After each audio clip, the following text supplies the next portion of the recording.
السلام علیکم ورحمۃ اللہ وبرکاتہ۔ الحمد للہ رب العالمین والصلاة والسلام علی سید الانبیاء والمرسلین محمد وآلہ واصحابہ اجمعین ومن تبعهم بإحسان إلى يوم الدين وعلى كل من دعا بدعوته واستنى بسنته واهتدى بهديه إلى يوم الدين، أما بعد، فأعوذ بالله من الشيطان الرجيم، بسم الله الرحمن الرحيم، وتلك الأيام نداولها بين الناس، صدق الله العظيم۔ اللهم أيدنا بتأييدك، اللهم أيدنا بتأييدك، اللهم أيدنا بتأييدك يا رب العالمين۔ محترم معزز حضرات علماء کرام، بزرگان دین، عزیز ساتھیوں، رمضان المبارک میں ہم لوگوں نے الحمدللہ عبادت کی طرف ذوق در ذوق متوجہ ہو کر عبادت کا ایک وافر مقدار جو تلافی مافات کے طور پر، حفظ ما تقدم کے طور پر ہم نے ماشاءاللہ جمع کر لیا۔ ایک ماحول آپ کو دائیں بائیں، مشرق مغرب، شمال و جنوب میں عبادت کے شوق کا نظر آتا ہے، نظر آ رہا ہے۔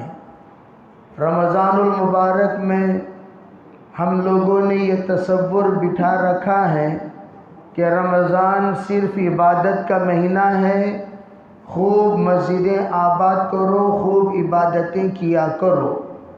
جو ہی رمضان ختم ہو گیا تو یہ تمام جو کچھ ہم نے سیونگ کیا تھا، اسی سیونگ پر شوال سے لے کر شعبان تک زندگی گزارتے ہیں۔ گویا پاور بینک ریچارج کر لیا، جب جب ضرورت پڑی اسی پاور بینک سے نکال کر اپنی زندگی کا بسارا کر رہے ہیں۔ اسلام موسمی مذہب نہیں ہے، اسلام موسمی دعوت نہیں دیتا۔ اسلام جب بھی کوئی دعوت دیتا ہے، جب بھی کوئی نظام بناتا ہے، جب بھی کوئی ترتیب بناتا ہے، اس میں بہت ساری حکمتیں کار فرما ہوتی ہیں۔ علماء فرماتے ہیں اگر رمضان المبارک کا مہینہ نہ ہوتا، ارتداد کا دروازہ کھل جاتا، مسلمان کے اندر اسلام کا تصور ختم ہو جاتا، مسلمان کے اندر نماز کا تصور ہی ختم ہو جاتا۔ رمضان المبارک کا مہینہ اللہ عطا فرما کر مسلمان کو بار بار اس کو یاد دلاتے ہیں، تو لا الہ الا اللہ والا ہے، محمد رسول اللہ کا بندہ ہے۔ تجھے بندگی اگر کرنی ہے، غلامی اگر کرنی ہے، صرف اللہ کی تجھے کرنی ہے۔ اگر کسی کی شکل، کسی کی صورت، کسی کی طریقت، کسی کی آپ اگر نہج کو اختیار کریں گے، وہ محمد رسول اللہ کا نہج اختیار کریں گے۔ آپ کو اندر بسانے کے لیے لا الہ الا اللہ، باہر سجانے کے لیے محمد رسول اللہ، یہ دو کے علاوہ تیسری طرف متوجہ ہونے کی اجازت نہیں ہے۔ رمضان المبارک میں اللہ تعالیٰ اسی بات کو بندوں کو سمجھانا چاہتے ہیں کہ تم لا الہ الا اللہ کے تابع ہو کر رہا کرو، محمد رسول اللہ کے وفادار بن کر جیا کرو۔ میرے عزیز بھائیوں، یہ ٹریننگ الحمدللہ رمضان میں ہو گئی۔ جب ہو گئی تو اللہ دیکھنا چاہتے ہیں کتنا ٹرینڈ یہ ہوا ہے، کتنا مشاق یہ بنا ہے، کتنا یہ سچا بنا، کتنا اس کے اندر سے کچا دور ہو گیا۔ ہر ایک انسان کو سچا بنانے، اس کے اندر سے کچائی دور کرنے، ہر ایک انسان کو پکا بنانے، اس کے اندر کی کمزوری دور کرنے رمضان مبارک کا مہینہ آیا۔ اب رمضان کے بعد اس کا نتیجہ نکلتا ہے۔ نتیجہ کب نظر آئے گا؟ رمضان کا ماحول ختم ہونے ہونے دو، رمضان کا چاند دکھائی دینے دو، عید کا اعلان ہونے دو، پتہ چل جائے گا کس کے اندر ایمان کا رنگ کتنا چڑھا، کس کے اندر یقین کا رنگ کتنا چڑھا، کس کے اندر رسول کا رنگ کتنا چڑھا، کس کے اندر قرآن کا رنگ کتنا چڑھا، کس کے اندر عبادت کا رنگ کتنا چڑھا۔ یہ رمضان کے ختم ہونے کے بعد پتہ چلے گا، ورنہ میک اپ مسلمان آپ کو رمضان میں نظر آئیں گے۔ جس طریقے سے کسی کو آپ نے میک اپ فرما کر خوبصورت بنا دیا، حسین بنا دیا، جمیل بنا دیا، وہ حقیقت میں حسین اور خوبصورت نہیں ہے، میک اپ کا کرشمہ ہے، میک اپ کا ایک انوکھا ہے کہ اس کا انداز یہ ہے کہ بدصورت کو بھی خوبصورت میک اپ بنا دیتا ہے۔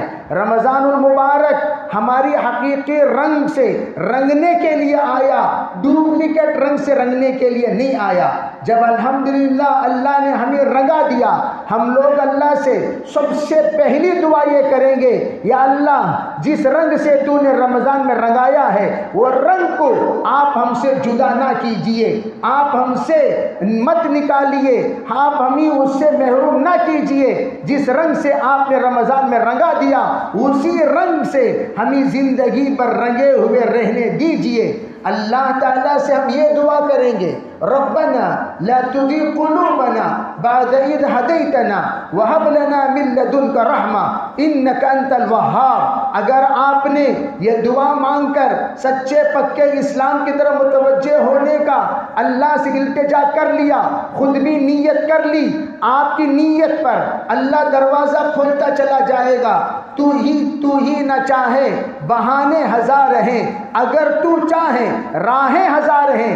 اللہ تعالیٰ یہ بتانا چاہتے ہیں جب تم نے رمضان میں اتنے زیادہ عزم مصمم پر قائم تھے، میں نے حلال چیز کو تم پر حرام کیا، تم پر کھانا حلال تھا، میں نے کہا کہ تمہیں سحری سے لے کر افطاری تک ہرگز کھانا نہیں ہے، پینا حلال تھا، پینا نہیں ہے، بیوی حلال تھی، حلال نہیں ہے۔ آپ لوگوں نے اللہ کی اس حکم کے تابع ہو کر سب کے سب اکٹھا ہو کر ہم سبوں نے اس بات کو عزم کر لیا، یا اللہ تو نے کہہ دیا یہ حرام ہے تو ہمارے لیے حرام ہے، یہ جائز نہیں ہے ہمارے لیے جائز نہیں ہے۔ خلوت میں رہیں گے تب بھی ہم اس کو حرام سمجھیں گے، جلوت میں رہیں گے حرام سمجھیں گے، پیاس ستائے گی حرام سمجھیں گے، بھوک پریشان کرے گی حرام سمجھیں گے، ہمیں شہوات ابھاریں گے تب بھی حرام سمجھیں گے۔ ہرگز آپ کی نافرمانی کا تصور ہمارے اندر نہیں ہوگا۔ پھر کیا ہوا؟ جو ہی اللہ نے رمضان المبارک میں یہ تمام چیزوں کا پابند بنا کر حلال کو حرام کیا، ہم نے تسلیم کیا۔ جب رمضان ختم ہو گیا اللہ ہم سے کہتا ہے احل الحلال حرم الحرام، اے لوگو حلال کو حلال سمجھو، حرام کو حرام سمجھو۔ لیکن رمضان ختم ہونے کے بعد ہم لوگ اللہ کے حرام کردہ کو اپنے اوپر حلال سمجھ جاتے ہیں۔ جیسے سود حرام ہے، ہمیشہ کے لیے حرام ہے، لیکن اس میں سے حلال راستہ نکالنے کے چکر میں بعض لوگ ایڈجسٹمنٹ مولویوں کو تلاش کرتے ہیں، پوچھتے ہیں جا کر ذرا بتاؤ مولانا فلاں صاحب کہتے ہیں حرام، آپ ذرا حلال کا راستہ نکال دیجئے۔ کوئی ہوگا جو ایڈجسٹمنٹ مولوی آپ کو مل جائے گا، یشترون بآیات اللہ ثمنا قلیلا، وہ آپ کو فروخت کر دے گا، وہ آپ سے کہہ دے گا ہاں بھائی یہ راستے سے حرام کو حلال کر لو۔ تمام علماء، متقی علماء، پرہیزگار علماء، خاشع علماء، خاشعین، ربانیین صاف یہ کہتے ہیں اللہ نے جو حیلہ بتایا ہے، فقہا نے جو حیلہ بتایا ہے وہ حیلہ بھی مجبور لوگوں کے لیے ہے، غیر مجبور لوگوں کے لیے ہرگز نہیں ہے۔ لیکن ہم لوگوں نے تمام طرح کے شریعت کے احکام ہونے کے باوجود اس سے ایک ڈھیلا، ایک ہیلا، ایک کمزور بہانہ نکال کر حرام کو حلال کرنے کی کوشش کرتے ہیں۔ میرے عزیز بھائیوں، اسی میں سے بہت ساری لمبی فہرست ہے، جیسے کہ لیس میں مکان کا لینا قطعاً ناجائز ہے، قطعاً حرام ہے، لیکن ہم لوگوں نے اس کو حلال سمجھا۔ اسی طریقے سے داڑھی کو کالا خضاب لگانا قطعاً ناجائز ہے، حرام ہے، ہم لوگوں نے اس کو حلال سمجھ گئے۔ اسی طریقے سے نامحرم کے ساتھ بچوں کو پڑھانا قطعاً ناجائز ہے، حرام ہے، ہم نے اس کو حلال سمجھا۔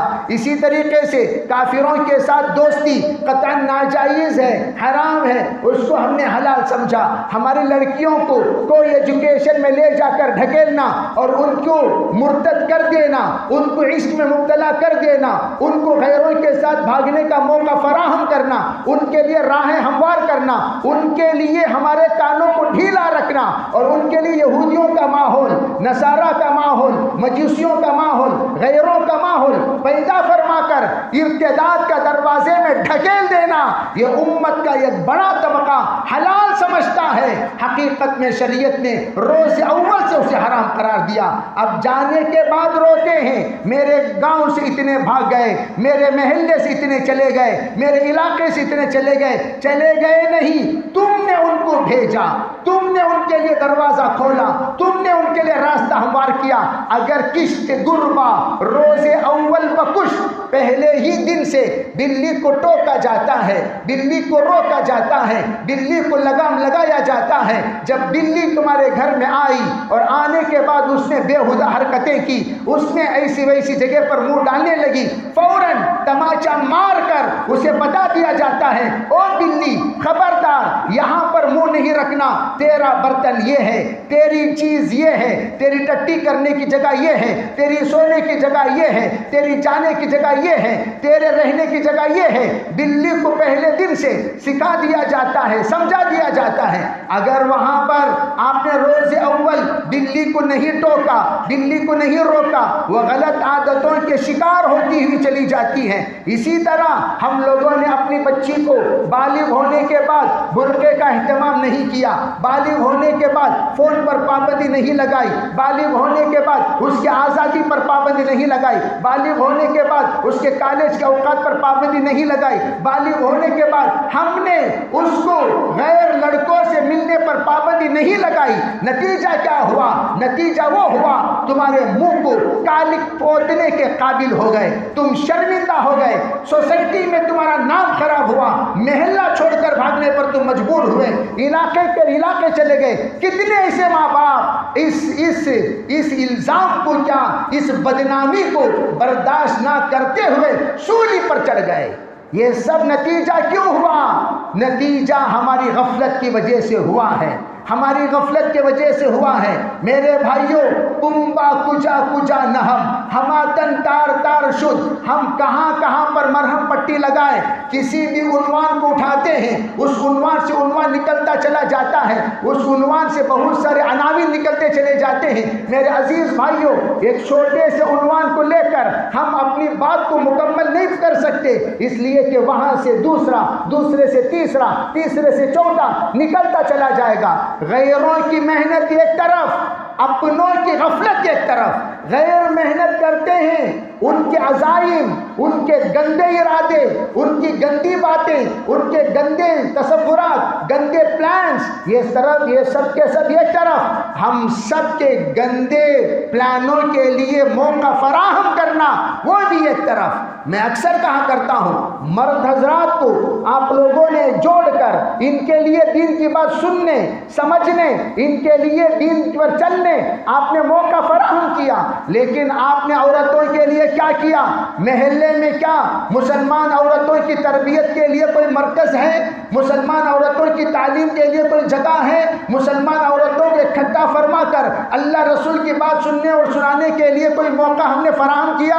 مستورات کی جماعتیں نکلتی ہیں، ہم نے اس کو اہتمام کے ساتھ 3 دن جس میں کوئی شرط نہیں، باپ اپنے بچوں کے ساتھ جا سکتا ہے؟ کیا کتنے مرتبہ ہم نے اپنے بیوی بچوں کو لے کر گئے گھر کے اندر فضائل کی تعلیم کے لیے؟ ہم نے کتنے مرتبہ موقع فراہم کیا؟ باپ میں نے قبول کیا کہنے کے ذریعے سے بیوی بچوں کا ذمہ دار بن گیا، سردار بن گیا، امیر بن گیا۔ بیٹھ کر اس نے کتنے مرتبہ اپنے بیوی بچوں کو قال اللہ قال رسول کی تعلیم دی۔ اگر ہم جائزہ لیں بالکل صفر نظر آئے گا۔ ہمارے گھر میں خلیرے بھائیوں سے پردہ ہے، حرام ہے خلیرے بھائیوں سے بات کرنا، لیکن ہمارے گھروں میں بات چیت جاری ہے۔ پھپھیرے بھائیوں سے ناجائز ہے، چچیرے بھائیوں سے ناجائز ہے، مولرے بھائیوں سے ناجائز ہے، لیکن ہمارے خاندانوں میں اس سے پردہ ہی نہیں ہے۔ اب لا محالہ شریعت جس سے روکتی ہے، جب ہم اس سے نہیں روکیں گے، بے حیائی، بے شرمی اور بے مروتی اور پھر بدماشی اور عیاشی، یہ سب کے دروازے خاندان میں کھلتے چلے جائیں گے۔ بھابھی سے دیور کو پردہ کرنے کو کہا گیا، لیکن کرتے کہاں ہیں؟ کرتے کہاں ہیں؟ اسی لیے علماء فرماتے ہیں اللہ کے حدود کو توڑو گے، فرمایا تمہاری زندگی تباہ اور تنگ ہوتی چلی جائے گی۔ اس لیے میرے عزیز بھائیوں، بہرحال نیت کریں، ارادے فرمائیں۔ رمضان المبارک ایک اعتبار سے معلم بن کر، مربی بن کر ہمارے درمیان حاضر ہوا ہے۔ رمضان نے ہم سب کو قرآن پاک خالی سننا، میں تو یوں کہتا ہوں طوطے کی طرح، ہم لوگ طوطے کی طرح جس طریقے سے طوطے نے رٹا اور رٹی رٹائی کوئی بات طوطا سنا رہا ہے، ہم سن لیے، بس یہ قرآن کا مقصد نہیں ہے۔ تراویح سنایا کیوں جاتا ہے؟ تراویح کا اہتمام کیوں کیا جاتا ہے؟ مقصد تراویح کیا ہے؟ ذرا آپ لوگوں کو اس پر تدبر کرنے کو کہا جائے، حقیقت حال سے واقف ہو جاؤ گے۔ ایک تو یہ ہے حضرت عمر رضی اللہ تعالی عنہ نے اس سنت کو جاری فرمایا اور اس پر خوشی کا اظہار فرمایا اور اس پر اجماع قائم ہے، تمام صحابہ کرام کا اتحاد قائم ہے۔ لیکن دوسرا جو اہم مقصد وہ کیا؟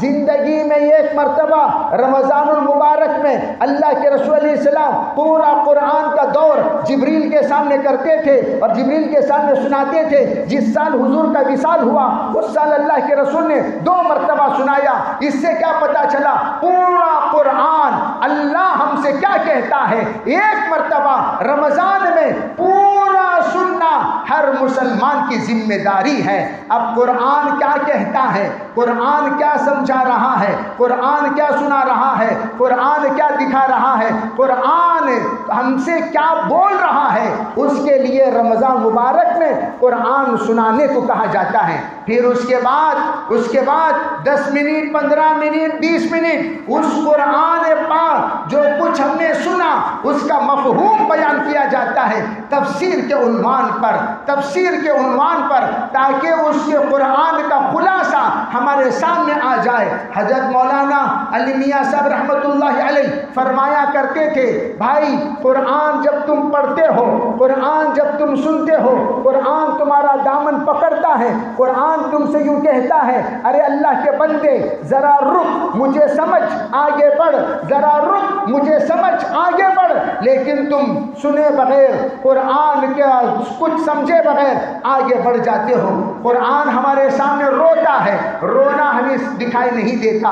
قرآن ہمارے سامنے مسکراتا ہے، مسکرانا ہمیں سمجھ میں نہیں آتا۔ قرآن ہمیں جھنجھوڑتا ہے، جھنجھوڑنا ہمیں دکھائی نہیں دیتا۔ قرآن ہمیں گھگاتا ہے، گھگانا ہمیں نظر نہیں آتا۔ قرآن ہمارے سامنے مکمل تقریر کرتا ہے، احکام بیان کرتا ہے، بولتا ہے، للکارتا ہے، لیکن ہم لوگ بے حس ہو کر بیٹھتے ہیں، اٹھ کر چل دیا کرتے ہیں۔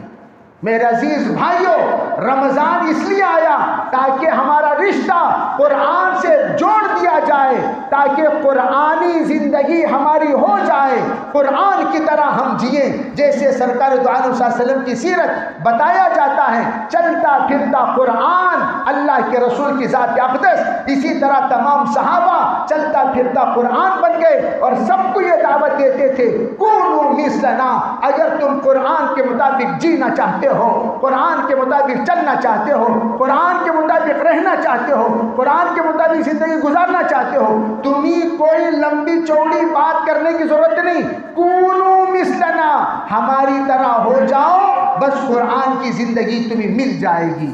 اس لیے آج کی اس بات کا خلاصہ یہی ہے، نیت کریں انشاءاللہ جو کچھ ہماری منمانی زندگی کا سٹائل ہے، یہ سب جو حلیہ ہیں یہ ہمارا پسند، اللہ کے رسول کا پسند نہیں، حضور کا پسند نہیں۔ ہم نے اپنا چہرہ اپنے پسند کے مطابق بنایا، ہم نے اپنا گھر اپنے پسند کے مطابق بنایا، ہم نے اپنا کھانا اپنے پسند کے مطابق بنایا، ہم نے اپنا لباس اپنے پسند کے مطابق بنایا، ہم نے اپنا جوتا اپنے پسند کے مطابق بنایا۔ لیکن صحابہ اور ہم میں فرق کیا؟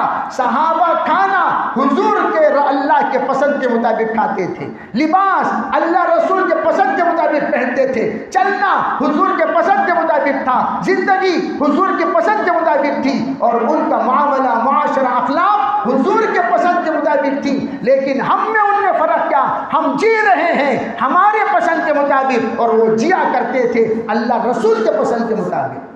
قرآن کا مہینہ رمضان ہم سے یہ کہتا ہے، او اپنے پسند کے مطابق جینے والوں، آئندہ سے اللہ کے پسند کے مطابق جینے والے بنو، تاکہ جب تم مرو تمہارے پسند کے مطابق اللہ تمہیں جنت دے، تمہارے پسند کے مطابق اللہ تمہارے ساتھ معاملہ کرے، تمہارے پسند کے مطابق تمہاری خبر ہو جائے، تمہارے پسند کے مطابق تمہارے زندگی کے تمام مراحل کے طے کرتا چلا جائے۔ یہ اس وقت ہوگا جب اللہ کے پسند کے مطابق جیو گے، تمہارے پسند کے مطابق اللہ جلائے گا۔ سب نیت کریں گے بھی انشاءاللہ، سب نیت کریں گے انشاءاللہ۔ انشاءاللہ جتنا مضبوطی کے ساتھ ہوگا اللہ کے طرف سے اتنے ہی فیصلے بھی مضبوط ہوں گے، کریں گے انشاءاللہ۔ جی انشاءاللہ میں کمزوری دیکھو، انلزمکموہا وانتم لہا کارہون، اللہ زبردستی کسی کو ولی نہیں بناتا، اللہ کسی کو زبردستی مسلم نہیں بناتا، مومن نہیں بناتا، اپنا برگزیدہ نیک نہیں بناتا، جب تک بندہ نہیں چاہتا اللہ بھی نہیں چاہتا۔ تو اس لیے نیت کرو انشاءاللہ اللہ کی چاہت کے مطابق جئیں گے انشاءاللہ، کرو گے بھائی؟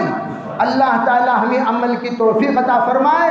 اب اس وقت میں آپ سے گزارش ہے کہ جس طرح ماشاءاللہ ہماری شریعت ہم سے مطالبہ کرتی ہے، ہم سے کہتی ہے، اس کے مطابق ہم جب جینے کا ارادہ کر لیے کیسا جینا ہے، اس کے لیے مدارس سے آپ کا تعلق ہونا ضروری ہے، علماء سے تعلق ہونا ضروری ہے۔ اس لیے اولیاء اللہ دو طرح کے ہوتے ہیں، اولیاء اللہ دو طرح کے ہوتے ہیں، ایک ہے شریعت کے بھی عالم، طریقت کے بھی عالم۔ جو شریعت اور طریقت ان دونوں کے عالم ہوتے ہیں، وہ شریعت بھی بتاتے ہیں، طریقت بھی بتاتے ہیں۔ جو طریقت کے عالم ہیں شریعت کے عالم نہیں، وہ شریعت بتائیں، طریقت بتائیں گے، شریعت نہیں بتائیں گے۔ جو شریعت کے عالم ہیں طریقت کے عالم نہیں، وہ شریعت بتائیں گے، طریقت نہیں بتائیں گے۔ اسی لیے قرآن نے کیا کہا؟ فَاسْأَلُوا أَهْلَ الذِّكْرِ إِن كُنتُمْ لَا تَعْلَمُونَ۔ تم اگر معلوم کرنے کا ارادہ رکھتے ہو تو ایسے انسان سے پوچھو جو علم والا بھی ہو اور خوف و خشیت والا بھی ہو، جو علم والا بھی ہو، تقوی اور طہارت والا بھی ہو، جو علم والا بھی ہو، اللہ سے ڈرتا بھی ہو، جو علم والا بھی ہو، حلال و حرام کی تمیز بھی رکھتا ہو، جو علم والا بھی ہو، اللہ کے سامنے کھڑے ہو کر جواب دینے کا استحضار رکھتا ہو، عالم ربانی ہو۔ اس لیے اس وقت مدارس ہمارے لیے یہ کھلے ہیں، ایک طرف تعلیم اللہ کے رسول علیہ السلام کے زمانے میں خانقاہ الگ، مدرسہ الگ، استر مرکز الگ، ایسا نہیں ہوتا تھا۔ جو مرکز ہے وہی خانقاہ ہے، جو خانقاہ ہے وہی مدرسہ ہے۔ اسی لیے حضرت مولانا الیاس صاحب رحمۃ اللہ علیہ نے دعوت و تبلیغ کی محنت جب شروع کی، تینوں کا سنگم بنایا، تینوں کا سنگم بنایا۔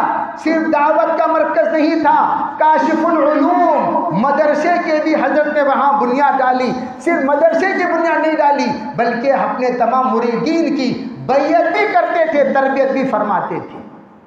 تو میں آج کہنا چاہتا ہوں تو الحمدللہ اللہ نے ہمارے شہر کو یہ تینوں چیزوں سے نوازا ہے، خانقاہ بھی ہے، مدارس بھی ہیں، اور اللہ نے الحمدللہ ہم لوگوں کے لیے مرکز بھی عطا فرمایا۔ تو ہم لوگ کرنا کیا چاہیے؟ تینوں سے ہمارا رشتہ جڑا ہوا رہے، جیسے اللہ سے رشتہ، رسول سے رشتہ، قرآن سے رشتہ، اس طرح تینوں سے ہمارا رشتہ جڑا رہے، تب جا کر انشاءاللہ ہم صحت مند بنیں گے۔ اسی رشتوں میں مدرسے کا یہ گہرا رشتہ الحمدللہ الجامعۃ الانصار، ہم نے اس کا نام جامعۃ الانصار یہ کیوں رکھا؟ وہ اس لیے رکھا تاکہ انصار مدینہ کو اللہ نے جس طرح نمونہ بنایا، انہی کے نمونے کے مطابق ہم میں سے ہر ایک کو جب جینا ہے تو جامعۃ الانصار ہم اس مدرسے کو اتنا ترقی دیں، اتنی ترقی دیں، انشاءاللہ اس ادارے کے اندر بچوں کی بھی تربیت ہو، بڑوں کی بھی تربیت ہو، خواتین کی بھی تربیت ہو۔ جیسے انصار مدینہ انہوں نے تینوں طرح کی تربیت کا نظام بنایا، سرکار بڑوں کی تربیت کرتے تھے، بڑے عورتوں کی تربیت کرتے تھے، عورتیں بچوں کی تربیت کرتے تھے، پھر جا کر انصار کا ماحول ایسا بنا۔ عجیب بات ہے، میں جو سمجھانا چاہتا ہوں سمجھنے کی کوشش کریں۔ حضرت جبریل کی آمد انبیاء علیہ السلام کے پاس جو ہوتی تھی، کسی نبی کے پاس جبریل آئے ہی نہیں، کسی نبی کے پاس زندگی میں ایک بار آئے، کسی کے پاس 3 بار آئے، کسی کے پاس 5 بار آئے، کسی کے پاس 8 بار آئے، کسی کے پاس 50 بار آئے، کسی کے پاس 60 بار آئے، سب سے زیادہ حضرت موسیٰ علیہ السلام کے پاس 600 مرتبہ آئے، 600 مرتبہ آئے۔ لیکن جب حضرت جناب محمد رسول اللہ صلی اللہ علیہ وسلم کا نمبر آیا، حضرت جبریل کی آمد 24,000 مرتبہ ہوئی ہے۔ اب پوچھئے کیوں جبریل اتنی مرتبہ تو زمین پر کیوں آ رہے ہیں؟ کیا بات ہے جبریل؟ تو جبریل یہ کہتے ہیں مجھے آسمان کے اس منظر سے زیادہ، آسمان کے اس صحبت سے زیادہ، آسمان کے اس ماحول سے زیادہ، سب سے زیادہ مجھے انصار کا ماحول اچھا لگتا ہے۔ اسی لیے آسمان چھوڑ کے بار بار زمین پہ آ جاتا ہوں تاکہ حضور علیہ السلام کے زندگی میں بار بار صحابہ کے ماحول میں سرکار کی تربیت کا نہج دیکھوں، سرکار کے اس نورانی ماحول کو دیکھو، صحابہ کی اس نورانی سلوک کو دیکھو، صحابہ کی اس نورانی سیرت کو دیکھو، صحابہ کے اس نورانی اخلاق کو دیکھو۔ اتنا مقدس جماعت تھی انصار کی، سرکار دو عالم صلی اللہ علیہ وسلم نے اس انصار کی جماعت کو کونوا مصابیح الہدی، ہدایت کے چراغ بنو پورے عالم کے لیے اللہ کے رسول نے بنا کر پورے عالم کے نمونہ بنایا۔ اسی لیے اس ادارے کا نام جامعۃ الانصار رکھا گیا۔ اس لیے تمام نیت کریں انشاءاللہ ہم اس ادارے کو ضرور بھی ضرور جتنا ہو سکے اتنا ہم اس ادارے کی حفاظت بھی کریں گے اور اس ادارے کا تعاون بھی کریں گے، سب کریں گے انشاءاللہ۔ آج ماشاءاللہ دیکھو میں ہمیشہ کہا کرتا ہوں کہیں لوگ آتے ہیں اور ماشاءاللہ ہمارے سامنے ایسا نمونہ بیان کریں گے آپ سمجھیں گے بہت زیادہ ارے بھئی یہ ادارہ مستحق ہے۔ حقیقت میں ہمیشہ ساتھیوں سے کہا کرتا ہوں کہ ہم اپنے علاقے کے ادارے کی طرف توجہ دیں۔ اپنے علاقے کے ادارے بغیر زمین کے ہیں، اپنے علاقے کے ادارے بغیر درسگاہ کے ہیں، اپنے علاقے کے ادارے بغیر تعاون کے مقروض ہیں۔ ارے بھئی میں گنگو کی تعاون کرتا ہوں، میں وہاں کی کشمیر کی تعاون کر رہا ہوں، میں یہاں کی کر رہا ہوں، وہاں کی کر رہا ہوں۔ ارے اللہ کے بندو شریعت سے پوچھو، حدیث سے پوچھو، اللہ کے رسول صلی اللہ علیہ وسلم سے۔ حضرت عائشہ نے پوچھا حضور میں کسی کو دوں تو کسے دوں؟ تو حضور نے کیا فرمایا؟ اقربکم بابن، اقرب کی بابن، آپ نے فرمایا تو تیرا دروازہ جس سے قریب ہے اسے دے۔ اب آپ دیکھ لیجئے ہم سے قریب کون سا دروازہ ہے؟ گنگو کا دروازہ ہے، بنگلور کا دروازہ ہے، یا مدراس کا دروازہ ہے، یا بمبئی کا دروازہ ہے، یا بیلگام کا دروازہ ہے۔ کون سا دروازہ قریب ہے بھائی؟ ارے بولو کون سا قریب ہے؟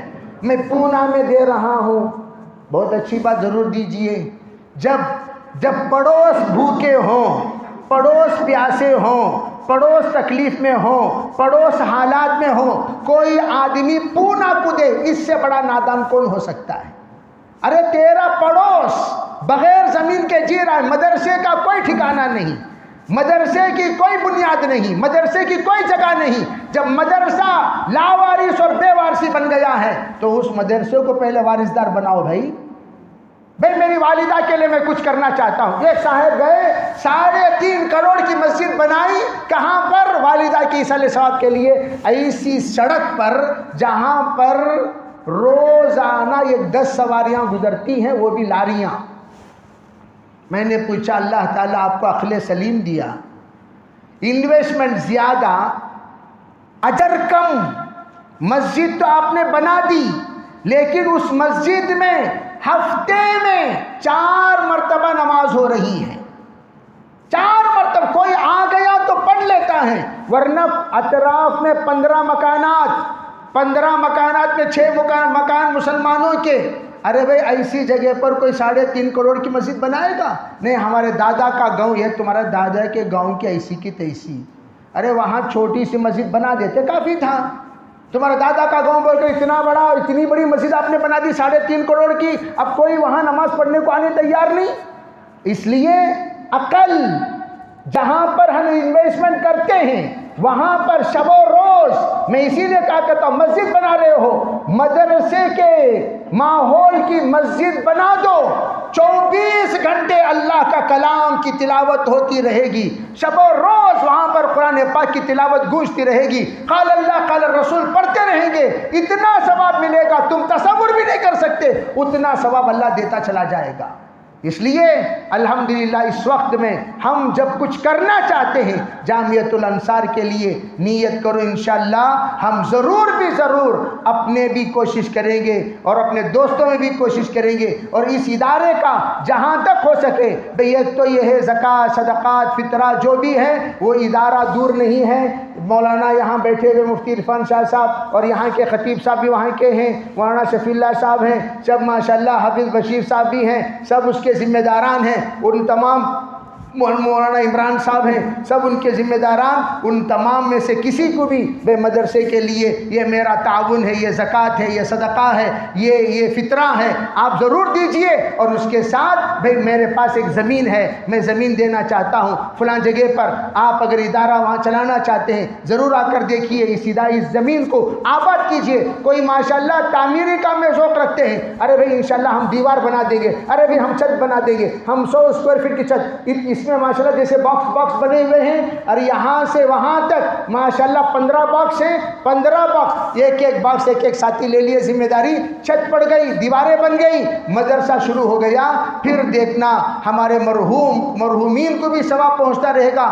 ہم اپنے جیتے جی اپنے قبر کے لیے اتنا کر کے چلے جائیں کہ ہمارے جانے کے بعد ہمارے قبر میں قال اللہ قال الرسول کا ثواب پہنچتا رہے۔ سب ارادہ کریں گے بھی انشاءاللہ۔ اس لیے سب سے میں آج عرض کرنا چاہتا ہوں کہ ہمارے علاقے کا مدرسہ ہے، ہمارا مدرسہ ہے، اس مدرسے کو ہم ترقی دیں انشاءاللہ۔ اللہ کی ذات سے امید ہے شہر کے اندر اللہ تعالیٰ ایسے ضرور بھی ضرور ہم سے کام لے گا جس کو ہم دیکھ کر دنگ رہ جائیں گے۔ ہاں انشاءاللہ اللہ تعالیٰ ہمارے ہمت اور حوصلے کی برکت سے اس ادارے کو اللہ عالم میں انشاءاللہ چمکائے گا، نام کی برکت سے۔ اللہ ہم میں سریع کو توفیق عطا فرمائے۔ جو بھی اب نہ صحیح علاقہ تو مدرسہ تو قریب ہے، بعد میں بھی آپ آرام سے لا کر پہنچا سکتے ہیں، لیکن ذہن میں رکھیں یہ بات کہ جب بھی تعاون کریں ہم لوگ یہ سوچیں میری زکوٰۃ 50,000 روپے کی ہے،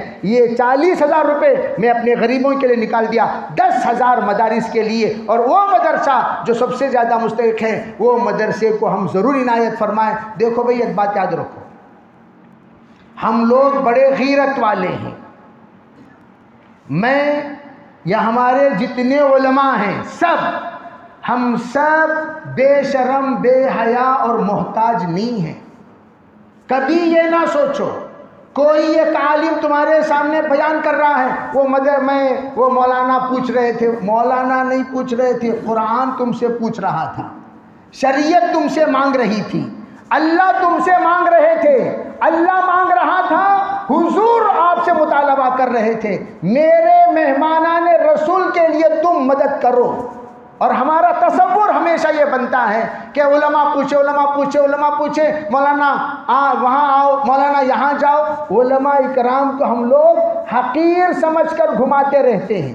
اللہ کا فضل ہے، آپ کے بلگام کے تمام علماء صاحب نصاب ہیں، صاحب حیثیت ہیں، سب کو اللہ نے ان کو اپنے جینے کے لیے جو دیا وہ بہت کچھ دیا۔ یہ احباب دین کی خدمت کرنا چاہتے ہیں، اور دین کی خدمت کرتے وقت ہر ایک نبی نے اعلان کیا کونوا انصار اللہ، اے لوگوں تم سب کے سب انصار بنو، اللہ کے مددگار بنو۔ اب ہم لوگوں کو کرنا کیا چاہیے؟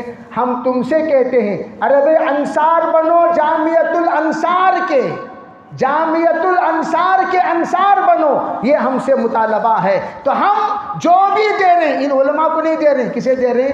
میری آخرت کے لیے، ہماری شریعت کے لیے، ہمارے آنے والے نسل کی حفاظت کے لیے، ہمارے آنے والی نسل کی تعلیم کے لیے، ہمارے آنے والے نسل کی ترقی کے لیے، اس کے لیے ہم دے رہے ہیں۔ یہ سوچ کر، اپنی شان سمجھ کر، اپنا حق سمجھ کر لا کر پہنچائیے، گھر میں مشورہ کیجئے، لا کر ایک بڑی مقدار پہنچائیے۔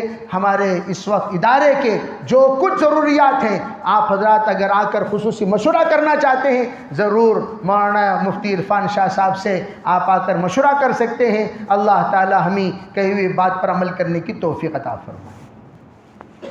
اللہم لک الحمد و لک الشکر، اللہم صلی علی سیدنا محمد وعلی آل سیدنا محمد وبارک وسلم۔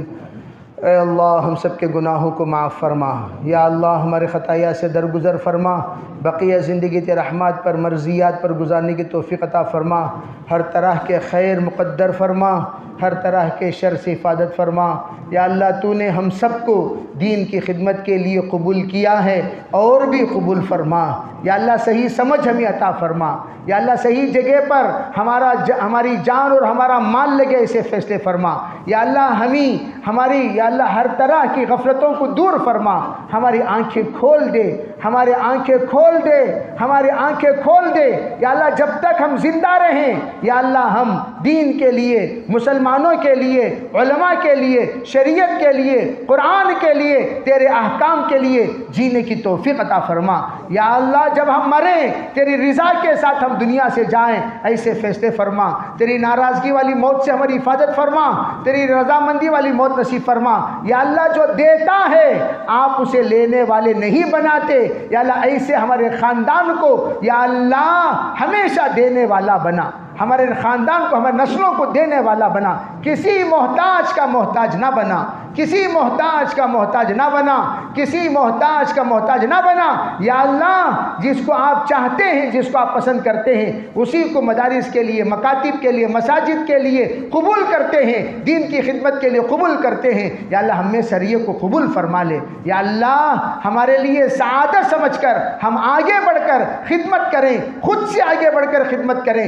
ایسی توفیق ہمیں عطا فرما۔ یا اللہ ہمارے مرحومین کی مغفرت فرما، انہوں نے ہمارے لیے بہت کچھ کیا، آج ہم ان کے لیے کچھ نہیں کر رہے ہیں۔ یا اللہ اگر ہم اپنے مرحومین کے لیے کریں گے، ہمارے بچے ہمارے لیے کریں گے۔ یا اللہ ہم میں سریے کو اس کا احساس نصیب فرما۔ یا اللہ ہمارے جیتے جی ہمارے قبر کی تیاری کے لیے خوب ایصال ثواب کے راستے ہموار کر کے جائیں، ایسے فیصلے فرما۔ یا اللہ ہم میں سریے کو قبول فرما، ہمارے روزوں کو قبول فرما، ہمارے زکوٰۃ کو قبول فرما، ہمارے سخاوت کو قبول فرما، ہمارے نمازوں کو قبول فرما، ہمارے تمام طرح کے خیر کے کاموں کو قبول فرما۔ یا اللہ ہماری بچیاں بے قابو ہو چکی ہیں، یا اللہ اپنے فضل سے ان کو قابو کر دے، ہمارے لڑکوں کو بھی قابو کر دے۔ اس وقت جو سازشیں مسلمانوں کے خلاف چل رہی ہیں، یا اللہ اس کا خاتمہ فرما، اس کا خاتمہ فرما، اس کا خاتمہ فرما۔ آنے والی انتخابات میں صحیح فیصلے فرما، صحیح حق پرست کو یا اللہ اقتدار پر آنے کی توفیق عطا فرما۔ یا اللہ عدل چاہنے والے کو آنے کی توفیق عطا فرما۔ غفلت کی نیند میں یا اللہ غفلت کے ساتھ ووٹ ڈالے بغیر اپنی تباہی کو دعوت دینے سے ہمیں سریے کی حفاظت فرما۔ یا اللہ انتخابات سے پہلے سب کو بیدار ہو کر صحیح انسان کا منتخب کرنے کی توفیق عطا فرما۔ ہندوستان کے حال پر رحم فرما، ہندوستان کے حال پر رحم فرما، ہندوستان کے حال پر رحم فرما۔ دن بدن کہ اللہ جب بھی واٹس ایپ کھولتے ہیں ایسی ایسی خبریں آتی ہیں جس سے ہمتیں پست ہو جاتی ہیں۔ یا اللہ ارادے مزمحل ہو جاتے ہیں، ہم کمزور ہو جاتے ہیں، مستقبل ہمیں سیاہ نظر آتا ہے۔ یا اللہ ہندوستان ہمیں قید خانہ نظر آتا ہے۔ یا اللہ آگ سے جلتا ہوا نظر آتا ہے، تباہ ہوتا ہوا نظر آتا ہے۔ اے اللہ ایسی خبروں سب کا خاتمہ فرما کر اچھی خبریں سننے اور سنانے کی توفیق عطا فرما۔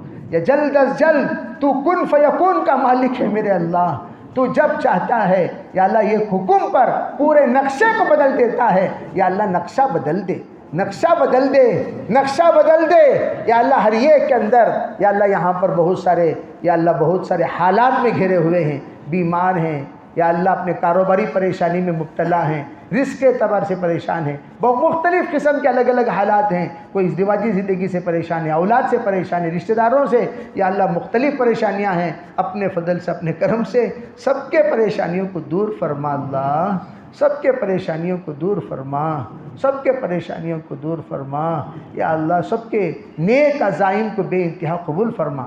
ہمارے ساتھیوں نے تیرے گھر میں بیٹھ کر انشاءاللہ کہا، ان کو ہمت اور حوصلہ دے کر خوب تیرے یا اللہ اس مدرسے کی تعاون کرنے کی توفیق عطا فرما۔ اپنے فضل سے اپنے کرم سے ہماری دعاؤں کو قبول فرما۔ ربنا تقبل منا ما کان صالحا وصلح ما کان فاسدا برحمتک یا